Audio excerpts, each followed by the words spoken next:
Hi all welcome to Crick Arena. IPL അതിൻ്റെ അവസാന ഘട്ടത്തിലേക്ക് പ്രവേശിക്കുകയാണ്. നമുക്കറിയാം RCBയും മുംബൈ ഇന്ത്യൻസും ഒക്കെ തകർപ്പൻ പ്രകടനം നടത്തുന്നുണ്ട്. അതേസമയം ചെന്നൈ സൂപ്പർ കിങ്സും രാജസ്ഥാൻ റോയൽസും ഒക്കെ ആരാധകരെ നിരാശപ്പെടുത്തുകയാണ് ചെയ്തിട്ടുള്ളത്. CSKയും രാജസ്ഥാൻ റോയൽസും ഇപ്പോൾ ഒഫീഷ്യലായിക്കൊണ്ട് തന്നെ പ്ലേ ഓഫ് കാണാതെ പുറത്തായിട്ടുണ്ട്. അതേസമയം ഒഫീഷ്യലായിക്കൊണ്ട് ആരും തന്നെ പ്ലേ ഓഫിന് യോഗ്യത നേടിയിട്ടില്ല എന്നുള്ളത് ഒരു വസ്തുതയാണ്. ഏതായാലും ഇനി പ്ലേ ഓഫിന് യോഗ്യത നേടാൻ ഓരോ ടീമുകൾക്കും ചുരുങ്ങിയത് എത്ര മത്സരം വിജയിക്കേണ്ടതുണ്ട്, അത് നമുക്കൊന്ന് പരിശോധിക്കേണ്ടതുണ്ട്. സ്പോർട്സ് കീട ഇതുമായി ബന്ധപ്പെട്ടുകൊണ്ടുള്ള വിവരങ്ങൾ നൽകിയിട്ടുണ്ട്. 16 പോയിന്റാണ് ഏറ്റവും ചുരുങ്ങിയ ആ ഒരു പോയിന്റ് ആയിക്കൊണ്ട് അവർ കണക്കാക്കിയിട്ടുള്ളത്, കട്ട് ഓഫ് ആയിക്കൊണ്ട് കണക്കാക്കിയിട്ടുള്ളത്. അങ്ങനെ വരുമ്പോൾ മുംബൈ ഇന്ത്യൻസിന് ഇനി 3 മത്സരങ്ങൾ അവശേഷിക്കുന്നുണ്ട്. അതിൽ ഒരു മത്സരം വിജയിച്ചു കഴിഞ്ഞാൽ അവർക്ക് ആ ഒരു പ്ലേ ഓഫ് യോഗ്യത ഉറപ്പിക്കാൻ സാധിക്കും എന്നുള്ളതാണ്. RCBയുടെ കാര്യത്തിലേക്ക് വരുമ്പോൾ 4 മത്സരങ്ങൾ അവശേഷിക്കുന്നു.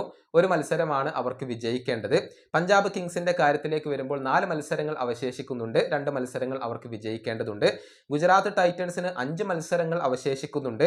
അതിൽ നിന്നും 2 മത്സരങ്ങളാണ് അവർക്ക് വിജയിക്കേണ്ടി വരിക.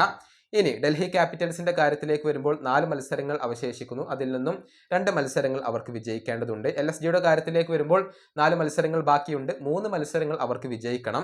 ഇനി KKRന്റെ കാര്യത്തിലേക്ക് വരുമ്പോൾ 4 മത്സരങ്ങളിൽ 4ലും വിജയിച്ചാൽ മാത്രമാണ് അവർക്ക് പ്ലേ ഓഫ് സാധ്യത അവശേഷിക്കുകയുള്ളൂ. രാജസ്ഥാൻ റോയൽസ് എലിമിനേറ്റഡ് ആയിട്ടുണ്ട്, പുറത്തായിട്ടുണ്ട്.